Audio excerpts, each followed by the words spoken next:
Good morning. I had started this video a little bit ago, and then I had to stop it because I had this tailgater I had to take care of. So, problem solved. But this is take two. I'd opened my availability this morning with Ingu because VIP kid. They weren't able to offer classes today because it was a holiday, yada yada yada. It's a boring story by now. And I didn't get any bookings. I was like, what in the world? Well, apparently they're on a holiday too. I think there's several other countries over there on a holiday as well. But they can take it. It's just that their parents believe in giving breaks when there's a holiday, not homework on holidays. So, and that's understandable. But so when I saw them when I woke up this morning, I didn't have anything booked. I just closed my availability out and went back to bed and slept in for a few more hours. I could have left them open, but and they can book, I think, until 15 minutes before your class time. So I didn't want to keep checking, and that could have been 3 hours I could have been sleeping. So, and the only thing I missed out on was $25. I opened 5 slots, and that's $25 a piece. So I'm not going to go broke.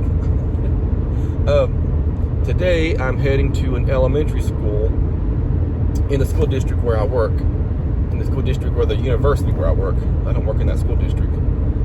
This will be my first time observing or evaluating a student teacher in person. With my job through Grand Canyon University, I've done evaluation, but it's been through, they've submitted videos to me of them teaching a lesson, and I evaluated them that way. So this is the first time I'm going in person. I hope I brought a mask. I'm pretty sure I did. Check yeah, I got a mask. Good. I have like a mask. I keep like a little pack of masks in my glove compartment in case I go somewhere that requires a mask, whatever. I did that, so I'm doing that today. So my first goal is to get that, and the form is rather long too. I got the evaluation form printed out this morning and reviewed it before I left. And they have a lot of different things they're getting evaluated on. I've never seen one quite this extensive, but here we go.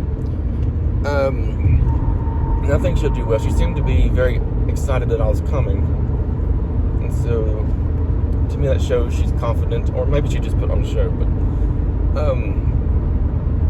that's one thing I always hated, was getting evaluated observed, because there's that sense of what am I going to do wrong?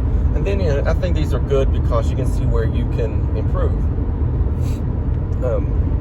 I've had those administrators before, and I appreciate them and I love them.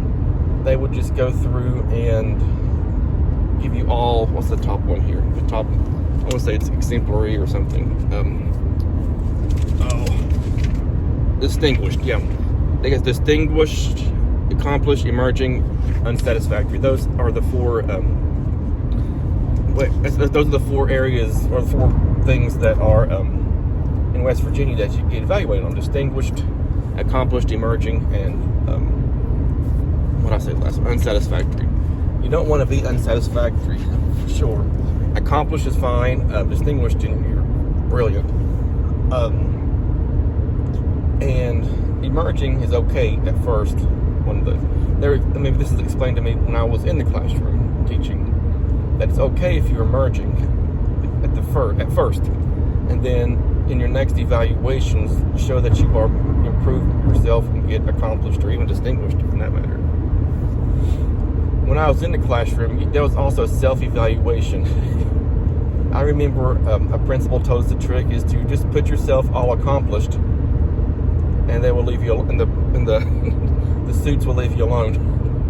If you put distinguished, they want proof of that. And she said, if you feel you are distinguished, then put distinguished. But you have to put proof, and you have to show why you are distinguished.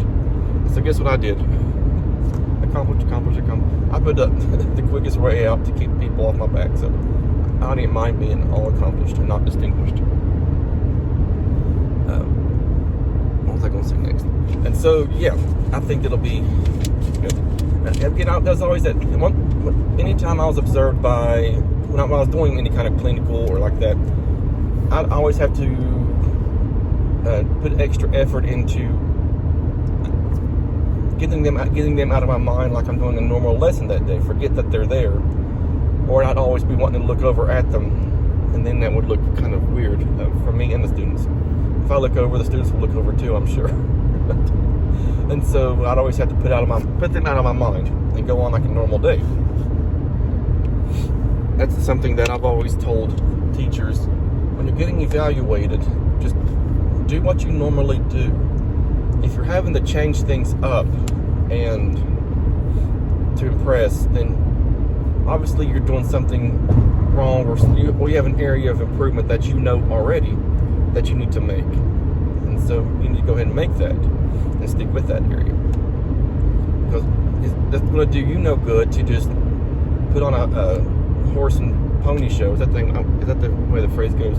Put on was it dog and pony or horse and pony? Anyway, the horse and pony show for the principal or administrator or whoever's coming to evaluate you, and then going back to the way you were. And so that you're just hurting yourself and you're hurting the students by not giving it your best the whole time. With every day you don't give your best, of course. I'm not saying 100%, 110% every day. There's some days you just have to sit and take a break. And so I bet there's a little bit of nervousness here, but I think once she sees me, that I'm probably just dudless or whatever. I think she'll be fine. What I do, there's two of us who are out in the schools observing student teachers. The other instructor, she is taking care of the general education requirement. And the students, when I see them, they're either a special education major or they're seeking to add on a special education endorsement to their degree they're getting.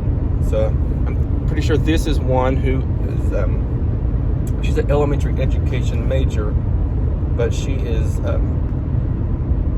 this is an add-on certification for her. So she's doing extra student teaching to get this while she's still an undergraduate. And so I think that's a smart idea to get multiple teaching endorsements while you're there. That makes you more marketable, makes you you can move around easier. You're not stuck to one. Maybe she gets there and she don't like elementary, she can do special ed, and vice versa. So she can apply for different jobs with that. So I think she'll do well. I keep looking up here. But anyway, my next goal today, after I go back to the office and look at the paperwork and all that, is to look for a mooncake. I at least want one mooncake.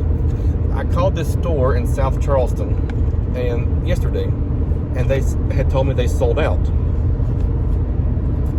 But before I hang up, I forgot to ask her if it just for that day or that she's sold out period for the whole season here. And so I may call them again today. And there's another one. I was on Google, and there's another Asian market in Russell, Kentucky. It's probably 30 minutes the other way past my house. So my house will be like right in the middle of the one in South Charleston and the one in Kentucky. When you live in these small states, going from state to state is just like going to the next county over.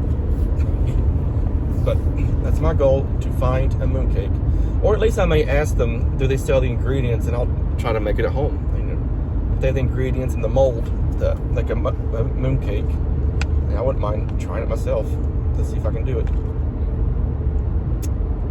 Anyway, alrighty, that's all I have for today. I'm fighting traffic, it looks like, and I will. If I can find a mooncake, I'll post a video. If not, then there'll be no video of mooncakes.